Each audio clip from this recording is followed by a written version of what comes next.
Long première. Ok. Top. Bon, Alain Delon, bonsoir, et puis merci d'avoir accepté de participer à ce spécial cinéma qui vous est consacré, puisque notre entretien sera suivi tout à l'heure de Rocco et ses frères, un film de Luchino Visconti que vous avez tourné en 1960. Mais nous parlerons de ce film tout à l'heure. Auparavant, est-il possible en quelques minutes de vous approcher, de vous connaître un peu mieux, vous qui êtes très célèbre et finalement très très inconnu du grand public? J'ai lu un livre récemment qui vous concerne, qui s'appelle Alain Delon, qui est écrit par un garçon qui s'appelle Monsieur Rod, et qui est paru dans la collection Tête d'affiche. Un livre d'ailleurs dont je me suis un petit peu inspiré pour vous poser quelques questions en ce qui concerne votre personnalité, bien difficile à cerner. Et je crois que vous détestez les interviews parce que vous dites dans ce livre, d'instinct, j'ai horreur que l'on me pose des questions. C'est vrai? Oui, j'ai toujours eu horreur qu'on me pose des questions. D'abord parce que je n'aime pas y répondre. Et ensuite, je vais faire un distinguo bien précis. Pour moi, il y a toujours eu dans la vie journaliste et journaliste, presse et une certaine presse ou une autre presse. Dans votre cas, je crois que je répondrai à vos questions parce que je crois que il est très rare d'avoir des interlocuteurs, disons, capables, pour ne pas dire professionnellement intelligents. Et en général, c'est pour ça que les interviews que j'ai l'occasion de faire tournent très vite au drame et s'arrêtent très, très courtement. Je vais vous faire une confidence, je vous ai regardé souvent passer dans d'autres télévisions que la nôtre, et je sentais chez vous, ça transparaissait à travers l'écran, un potentiel fantastique d'agressivité avant que l'on vous pose la moindre question. Ce qui n'est pas le cas aujourd'hui d'ailleurs, je m'empresse de le dire. Vous savez, c'est sûrement une sorte de défense naturelle qui part de l'instinct animal, je crois. Mais c'est effectivement une agressivité que j'ai en moi et qui part sûrement du principe et du fait d'attaquer pour se défendre. Alors on regarde un petit peu la légende, si vous le voulez bien, parce que Oui. c'est peut-être le moment ou jamais de la démythifier. Elle se résume en quelques qualificatifs. Alain Delon, peu commode. C'est le premier, il y en a quelques autres. Oui, c'est vrai, peu commode, mais je veux dire, il y a un côté de ma vie professionnelle, c'est une chose, et un côté de ma vie privée. Je pense que ce qualificatif s'adresse à ma vie privée, à la partie de ma vie privée. C'est vrai, je suis peu commode. Autoritaire. Autoritaire, professionnellement, sûrement, oui. Georges Lautner, avec qui vous avez tourné Les Cinq Glaces, me racontait qu'il était terrorisé les premiers jours de tournage et qu'après, il ne souhaitait qu'une chose à la fin de ce tournage, c'est de refaire un film avec vous. Est-ce que vous mettez les gens avec qui vous travaillez mal à l'aise au départ?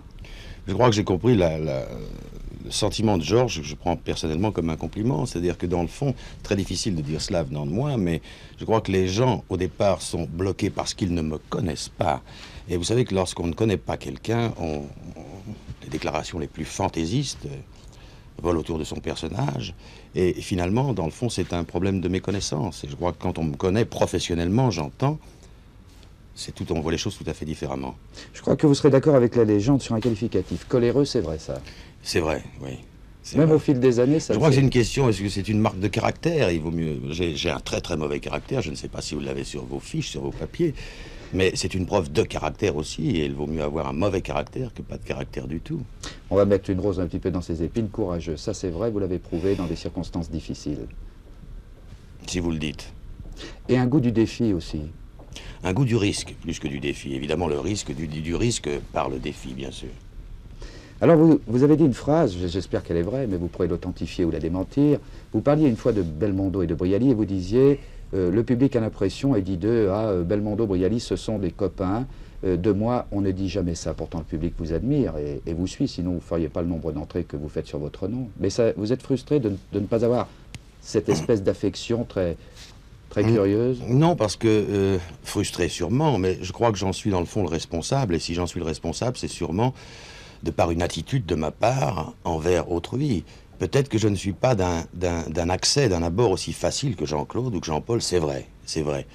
Mais je crois que c'est une question de nature, et c'est profondément ma nature. Je ne suis pas très ouvert, c'est un fait certain, et je n'aime pas être abordé inopinément dans la rue par quiconque. C'est vrai, je réagis très mal, mais je crois que c'est une question de tempérament. Je m'en excuse auprès de ceux qui ont pu en être blessés ou froissés. Vous détestez aussi la démagogie. Oui. Ceci explique peut-être cela. Peut-être, sûrement. Alain Delon Superstar, c'est un terme qui revient souvent. Vous acceptez ce label? Je l'accepte volontiers parce que, sans parler d'Alain Delon, je crois qu'il y a au monde et qu'il reste à l'heure actuelle très peu de ce que j'appelle moi, sans dire le super, très peu de stars. Il y a beaucoup de vedettes, mais très peu de stars, et je crois faire partie de cela. J'ai lu dans l'anthologie du cinéma, qui fait généralement pas de cadeaux aux acteurs, une phrase en ce qui vous concerne. On dit « Rien que pour Le Guépard, l'histoire du cinéma n'oubliera jamais le nom d'Alain Delon, avec un rôle qui était peut-être le plus chargé d'humanité de tous ces films. » Ça vous fait plaisir, vous êtes d'accord? Oui, c'est une réplique que j'attribuerais plus volontiers à Visconti, et en ce qui me concerne, que je préférerais voir au sujet de Rocco. Il y a une chose qui frappe dans votre carrière, c'est que vous avez toujours su, enfin dans la plupart des cas, choisir vos films et vos réalisateurs. Et ça ne peut pas être du hasard. Vous savez, depuis 10 ans, je suis à la fois interprète et producteur de mes films. Nous allons en parler d'ailleurs du métier Oui. de producteur. Et dans le fond, c'est sûrement depuis que je suis producteur, dans le fond, c'est sûrement l'intérêt principal du producteur Alain Delon, c'est de pouvoir finalement faire les films qu'il a envie de faire et de monter et de former les équipes qu'il a formées. Et c'est sûrement ma plus grande force de producteur. Nous parlons tout à l'heure de votre métier de producteur. Il y a une période de votre carrière qui s'appelle Hollywood. Oui. Et Hollywood, ça a été un tournant important. Qu'est-ce qu'il en reste au bilan souvenir, au bilan affectif, au bilan professionnellement, bien entendu, sur l'ensemble, à part des gens que vous aimiez, que vous avez rencontrés, je pense à Lancaster. Pas grand-chose, non, je n'ai pas rencontré Lancaster à Hollywood. Lancaster, c'était la période, c'était le Guépard, et je l'ai retrouvé après dans Scorpio. Hollywood, professionnellement, pas grand-chose, sinon une expérience quand même intéressante. Il est toujours très intéressant pour un acteur français, un acteur européen, d'aller travailler chez les Américains. Ça, c'est intéressant.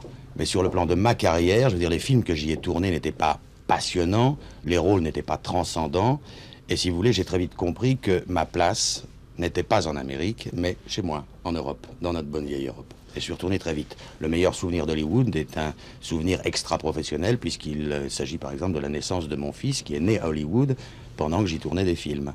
Je ne voulais pas y faire allusion, bien, puisque vous détestez qu'on aborde des parties très particulières de votre vie privée, et je le comprends fort bien. Mais quand on parle d'Hollywood, enfin les acteurs français ou les réalisateurs, on parle toujours avec des larmes dans la voix, c'est là-bas qu'a lieu le vrai professionnalisme, c'est parce qu'ils ne connaissent pas. Il faut connaître Hollywood et on en parle raisonnablement, sans sanglots dans la voix. C'est très bien sur un plan technique. C'est vrai qu'on bénéficie en Amérique des meilleurs moyens techniques, des plus gros avantages sur le plan de technicité. Mais finalement, on fait du cinéma à Hollywood comme ailleurs, comme en Suisse, comme en France, comme en Italie, sans plus. Et pourtant, si vous me permettez une parenthèse dans votre enfance, l'Amérique, c'était un rêve. Vous aviez un jour fait une fugue pour aller à Chicago, qui s'est terminée au commissariat de Châtellerault, d'ailleurs. C'est vrai, vous en savez des choses. Mais vous savez, je crois que l'Amérique est un rêve pour tout enfant européen, normalement constitué. Et tout le monde a rêvé de New York dans son enfance, dans sa jeunesse. Et vous savez, ce qui est, en général, ce qui m'a toujours, moi, très peiné, c'est que toutes les villes, tous les pays en général auxquels j'ai rêvé lorsque j'étais enfant, le jour où je m'y suis trouvé, j'ai 9 fois sur 10 été déçu. On devrait rester sur ses rêves. Alors, Roclap, Alain Delon, deuxième fois. Voilà. Il y a une chose qui m'a beaucoup frappé, c'est qu'il y a deux personnages, bien que vous détestiez les personnages en costume, je crois que c'est un des points. Il y a un personnage que vous auriez rêvé d'interpréter, c'est Bonaparte. Je ne sais pas si c'est vrai. Et si c'est vrai, pourquoi? Pour l'homme, C'est vrai, oui. C'est vrai parce que, d'abord, j'ai toujours eu une admiration sans borne pour l'homme Bonaparte. Je dis Bonaparte, je ne dis pas Napoléon. Compris la nuance. Et je crois que c'est sûrement un des rôles les plus extraordinaires et les plus fascinants à interpréter. Vous savez, je crois qu'il a été fait un jour un référendum dans le monde pour savoir, au niveau mondial, quels étaient les personnages les plus célèbres et les plus mondialement connus. Numéro 1, le Christ. C'est la moindre des choses. Numéro 2, l'empereur. Et puis il y en a un deuxième personnage que vous n'avez pas interprété, mais que je vous soupçonne quand même d'y penser beaucoup et de l'interpréter un jour, c'est L'étranger de Camus. Là, vous me faites très mal parce que je crois que malheureusement... Mastroianni l'a fait. Mastroianni l'a fait. Mais les remakes, ça se fait aussi. Avec Visconti, et je peux même vous dire que c'est moi au départ qui devais le faire. Et il y a eu des problèmes avec monsieur Dino de Laurentiis, pour le nommer, le producteur. Et finalement, c'est Mastroianni qui a eu le rôle de Camus. Je crois que c'est un des plus grands regrets de ma vie professionnelle et sûrement de ma carrière. Et malheureusement, je pense que L'étranger ne se refera plus. De toute façon, moi, je ne me vois pas faisant L'étranger avec quelqu'un d'autre que Visconti. Bon, on va peut-être changer de chapitre, Alain Delon. On va parler d'Alain Delon, producteur. En fait, votre société, Adelphilm, a été fondée en 68? En 68, oui. En 68, bien. Alors, il y a une question que l'on peut se poser. Acteur pleinement satisfait, refusant à peu près 50 scénarios pour en choisir un. L'envie de produire, pourquoi? L'envie de produire par besoin de création. Je m'explique.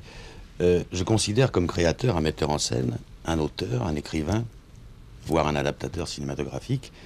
Mais pour moi, un acteur reste et restera toujours un interprète, aussi superbe soit-il dans son interprétation.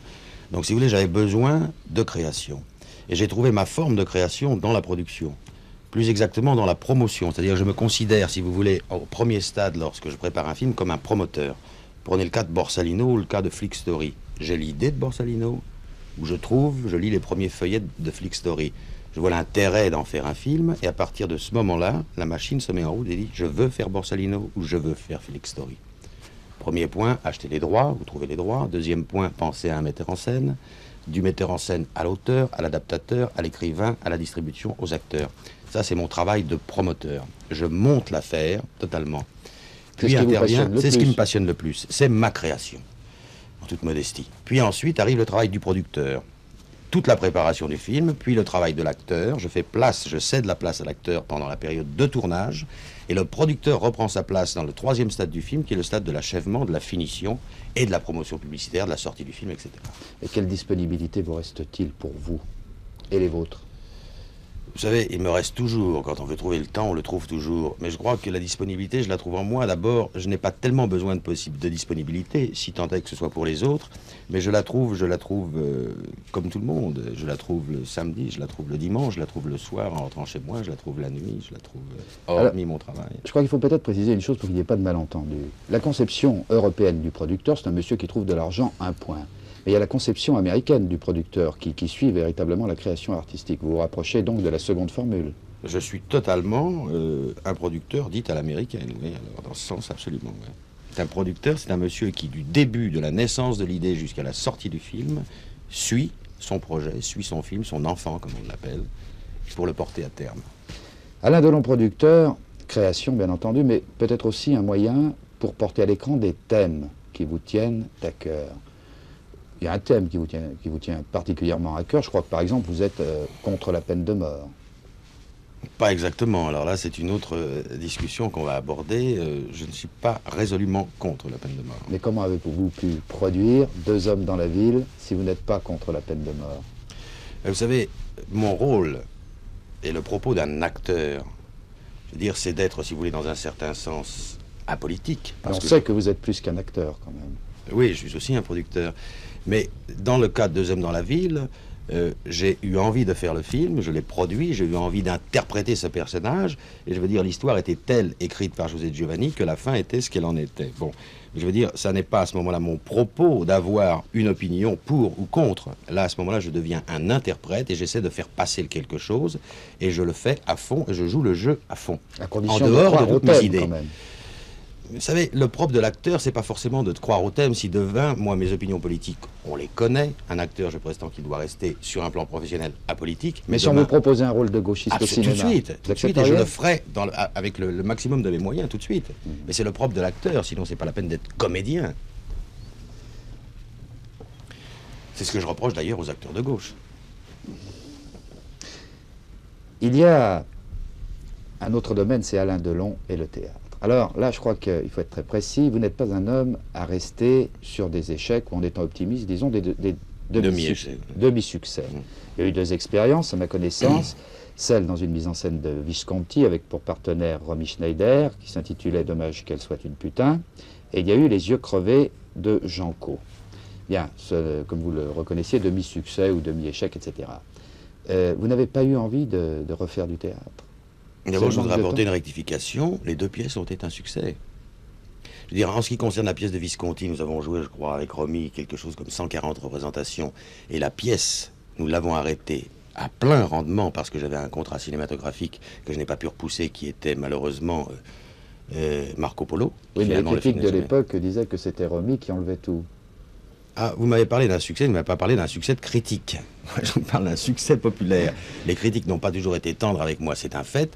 Que Romy ait été dans la pièce absolument phénoménale, c'est vrai. Romy a toujours été une bête de théâtre. Moi, je ne suis pas un acteur de théâtre et j'en étais à mes débuts. J'étais sûrement moins bien qu'elle, c'est vrai. Mais la pièce a été un succès. Quant à la deuxième pièce de Janco avec Marie-Belle, sur le plan critique et sur le plan acteur, alors je ne vous marche pas mes mots, c'était un triomphe. Sauf que la pièce s'est jouée 28 fois, puisqu'elle a été arrêtée, comme vous le savez sûrement, par les événements de mai 68. Donc je ne peux pas savoir si on en aurait fait un succès de longue durée. Mais les critiques ont été unanimes, tant sur la pièce que sur Marie-Belle et sur Alain Delon. Et vous qui vivez à 100 à l'heure, le théâtre, oui. C'est pas un tempo un petit peu trop ralenti, un petit peu trop routinier, 300 présentations, oui. C'est vrai, je ne pourrais jamais, malheureusement, enfin, je le regrette, je ne pourrais jamais jouer au théâtre 300 soirs de suite, ou 600, ou peu importe un an. J'aimerais volontiers pouvoir créer une pièce, jouer pour un minimum ou un maximum de 30 ou 40 représentations. Je trouve que c'est, compte tenu de ma personnalité, de mon tempérament, c'est le maximum. Je ne pourrais pas m'enfermer au théâtre pendant un an, c'est vrai, je le regrette. Il y a peut-être un homme qui pourrait vous ramener au théâtre, c'est Patrice Chéreau, non? Vous n'avez pas envie de travailler avec lui? Oui, on a même eu un projet, enfin Patrick m'a fait part un jour de ses désirs de faire quelque chose au théâtre avec moi, mais j'attends toujours la pièce idéale. Et puis il y a un troisième volet quand même, c'est Alain Delon, businessman. Alors là, il y a une phrase, vous dites que le milieu du cinéma est constitué de requins, mais il se trouve que le requin est le poisson que je préfère. Est-ce que c'est exact comme citation? On peut vérifier au fur et à mesure. Oui, disons que je me sens à l'aise parmi les requins. Bien, mais vous pensez que le monde du sport dans lequel vous vous êtes plongé, avec succès, est un monde plus doux, constitué d'agneaux bêlants? Je ne crois pas, mais disons que j'ai eu la chance, ou que les circonstances ont fait que j'ai abordé le monde du sport au plus haut niveau, avec des organisations au top, si vous voulez. En faisant de la peine à beaucoup de gens, d'ailleurs. Sûrement, mais le problème n'est pas de faire de la peine à beaucoup de gens, dans la mesure où ils ne sont pas mes amis personnels, je ne peux pas avoir d'égard à ce sujet. Donc j'ai effleuré, si vous voulez, le monde du sport, mais je l'ai effleuré dans son côté qu'il y avait de plus grandiose, de plus important et de plus Alors je ne connais pas très bien le monde du sport dans le côté que vous avez souligné. Mais je pense que le monde du sport est un monde aussi plein de requins. On a longuement parlé très souvent du boxing business comme du sport business. C'est un fait, mais ce n'est pas un problème qui m'a touché moi. J'ai fait mes affaires, mon affaire tout seul, sans personne. Et il n'y a eu aucun business quelconque que le mien. Et les chevaux, est-ce que c'est une passion ou est-ce un défi au Jockey Club? Ah, c'est pas du tout. Les chevaux, c'est une passion, pure et simple. D'abord, c'est un animal pour qui j'ai toujours eu une affection toute particulière. Un cheval, c'est beau, c'est racé, c'est du sang pur, comme on dit. Et j'ai été attiré depuis ma plus grande enfance par les chevaux, et j'ai toujours rêvé, j'ai toujours souhaité avoir un jour des chevaux à moi, pas pour les monter, parce que je suis malheureusement... Vous savez que de toute façon, mon écurie est dans le trot et pas dans le galop, donc je les drive. Et j'ai toujours rêvé plus tard d'avoir une écurie de course, et ce que j'ai réussi à réaliser il y a quelques années. Si vous voulez, il y a une chose qui me frappe, et pardonnez-moi la brutalité de la question. Alain Delon, acteur, parfaite réussite, mais on a l'impression que je réussis mieux dans les chevaux que comme acteur. Que vous souhaitez autre chose. Enfin, disons, j'emploie le mot, que vous souhaitez abandonner cette étiquette de saltimbanque, qui est celle du métier d'acteur, oui, dans tout ce qu'elle a de noble, d'ailleurs. C'est Gabin qui nous l'a donné. Oui. Et il n'y a pas un souci de notoriété de la part Alain Delon, businessman, directeur d'une compagnie de charter, écurie de course, organisateur de combats, enfin de là jusqu'à la Légion d'honneur, enfin... Non, la Légion d'honneur, je vous le dis tout de suite, m'intéresse pas du tout. La Légion d'honneur m'eût intéressé à titre militaire, remise par le général de Gaulle. Sorti de ça, ça ne m'intéresse pas. Non, la notoriété, vous savez, je crois qu'il est difficile d'atteindre une notoriété, en toute modestie, plus importante que celle que j'ai eue grâce à mon métier d'acteur et de producteur dans le monde entier. Donc, ça n'est pas pour moi un souci. Ça n'est pas mes affaires, ni mon écurie de course, ni ma compagnie de charter qui m'apporteront une notoriété plus évidente ou plus affirmée que celle que j'ai eue. Non, c'est simplement un besoin d'action, un besoin de renouveler des passions nouvelles. Je suis quelqu'un qui brûle des passions et qui les brûle et qui les jette pour en prendre d'autres, pour en découvrir de nouvelles. C'est un besoin de vivre. Pas comme on a l'habitude de dire à 100 à l'heure ou à 10 000 à l'heure, de vivre tout simplement. C'est un besoin de ne pas perdre de temps. J'estime, et j'ai toujours dit que je n'avais pas le temps de perdre de temps. Et que du jour où j'avais compris que chaque jour me rapprochait de l'issue finale, de l'issue fatale, je ne voulais pas perdre une seconde de ce temps. Une obsession quant à la finalité? c'est pas une obsession, c'est une certitude, c'est la seule chose au monde dont je sois sûr et certain, c'est de mourir. On va revenir à Alain Delon, acteur, après ces parenthèses. Alain Delon, vous avez tourné avec les plus grands réalisateurs, on peut citer pour mémoire Melville, Antonioni, Visconti, René Clément, Lozay. Mais Visconti, est-ce que ce n'est pas une date importante dans votre carrière cinématographique? C'est sûrement la date la plus importante, sinon une des plus importantes, parce que elle fait partie du tout début de ma carrière. C'est-à-dire que, si vous voulez, je considère la carrière d'un acteur comme un édifice. Je veux dire, une carrière, ça se construit, disons, comme un building sur une longue durée. Et pour construire un building, il faut d'abord des bases, et des bases solides, sinon le building s'écroule, tout tombe. Et je crois que les bases de la carrière d'Alain Delon doivent être attribuées à Visconti. Ma rencontre avec Visconti, le choix de Visconti de me donner l'interprétation de Rocco, du personnage de Rocco dans Rocco et ses frères, et les premières bases de mon métier d'acteur que j'ai appris à son contact, puisqu'on ne peut apprendre qu'apprendre avec des gens comme Visconti, et ensuite Le Guépard. On va reparler de Visconti et naturellement de Rocco, mais avec tous ces metteurs en scène que j'ai énumérés, de ceux-ci sont nombreux, quel est l'apport de chacun? Par exemple, quel est l'apport d'un René Clément au niveau direction d'acteur, d'un Antonioni, d'un Lozay, d'un Melville? Ben, vous avez cité les plus grands, enfin ceux qui font partie dans la profession des plus grands metteurs en scène du monde. Clément, par exemple, que j'ai eu la chance de tourner, je crois que c'est la plus grande année et la plus grande chance de la carrière d'Alain Delon, c'est d'avoir tourné la même année, en 1960, Rocco et ses frères, sous la direction de Visconti et Plein Soleil, sous la direction de René Clément, qui reste, ce n'est pas moi qui le dis, qui reste et qui resteront deux classiques du cinéma mondial, en tant que film de Visconti et de film de René Clément.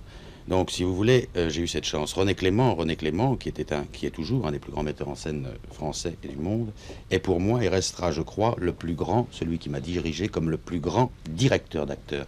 Vous savez qu'il y a un distinguo, les gens oublient trop souvent ce qu'est un metteur en scène. Il y a pour moi le metteur en scène qui doit être doublé d'un directeur d'acteurs. Ce que je reprocherais aux metteurs en scène en général, maintenant actuel, c'est de n'être que des metteurs en scène. Et peut-être ne pas aimer les comédiens. Connaissance de l'acteur, ne pas aimer les comédiens, ne pas respecter, ne pas sentir le comédien, et ne pas tirer du comédien le maximum, et finalement tirer du comédien ce que les autres n'ont jamais tiré. C'est le fort de Visconti, de Clément, d'Antonioni, de Melville et de gens comme ça, c'est de faire sortir chez un comédien ce que personne n'a jamais effleuré jusqu'alors. Mais vous qui avez le goût du risque, vous n'avez jamais eu envie de passer de l'autre côté de la caméra? C'est curieux ça. Très souvent, bien sûr, mais je n'y passe pas pour deux raisons. D'abord, la première, parce que metteur en scène, c'est un métier, et on ne s'improvise pas metteur en scène. On le devient, et on le devient à force de travail, à force d'années d'études, et on ne peut pas, à mon sens, cumuler à la fois le métier de producteur, de metteur en scène et d'acteur. Tout le monde n'est pas Wells qui veut, et bien nombre de mes camarades y sont attaqués, et ça n'a donné pour moi, à mon sens, des résultats que très médiocres. Donc on ne peut pas faire trois métiers bien à la fois. Et la deuxième raison, si vous voulez, c'est que j'ai les capacités de faire un film. Je fais un film demain matin, mais comme je viens de vous le dire, je fais un film. Et lorsque je travaille avec X, Y, Z, je m'aperçois que demain matin, je peux faire la même chose, mieux que lui ou mieux qu'eux. Et lorsque je refais un film avec Visconti, ou un film avec Lozay, ou avec Melville, je remets tout en question parce que je m'aperçois que je ne ferai jamais, que je ne peux pas faire comme eux. Alors j'oublie de faire la mise en scène. On revient à Rocco et ses frères. Vous interprétez le rôle d'un boxeur là, dans ce film. Il y a un combat, je crois, qui a été filmé au Vigorelli, dans lequel vous combattez. C'est un combat réel. C'est un combat réel, oui. J'avais alors 25 ans. C'est ce qui a donné à Belmondo l'idée de faire de la boxe après? Absolument pas. Jean-Paul a fait de la boxe bien avant, parce que Jean-Paul était boxeur avant d'être acteur. Il a été boxeur amateur, il est devenu comédien ensuite. C'est le cas contraire qui s'est produit avec moi. Oui, la scène a été tournée réellement au Vigorelli de Milan, en présence de 4 à 5 000 personnes. Et j'avais, pour me donner la réplique, heureusement pour moi et heureusement pour le film, un boxeur professionnel à l'époque qui était un boxeur d'une qualité et d'une classe très rare, qui s'appelait Sauveur Chioca. Oui. C'était un mi-moyen. Champion de France.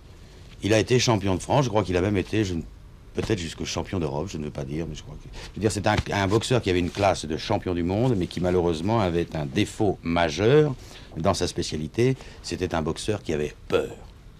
Vous savez que la peur, quand on est boxeur, est une chose absolument rédhibitoire. Vous étiez entouré de Renato Salvatori, qu'on retrouve d'ailleurs dans Freak Story, oui. Freak Story, le dernier film que vous avez fait, Annie Girardot. Oui. Oui. Comment s'est passé le tournage? Vous en avez un souvenir encore, enfin c'est vieux bien sûr, mais qu'est-ce qui reste comme souvenir qui remonte en surface? Bah, vous savez, d'abord, c'est, comme je vous dis, un des films les plus importants de ma carrière. Ça a été ma rencontre aussi avec Renato, qui suis resté très lié. Ma rencontre avec Girardot. Nous étions tous à l'époque un peu des débutants, des petits acteurs. Mais je crois que ce qui reste en surface et qui surnage, qui ressortira toujours, si vous voulez, de cette surface, je crois que c'est la merveilleuse présence et le merveilleux génie de Visconti. On ne peut pas avoir fait un film avec Visconti sans s'en rappeler toute sa vie, sans en être marqué tout au long de sa carrière. Et ça, c'est la chose la plus importante.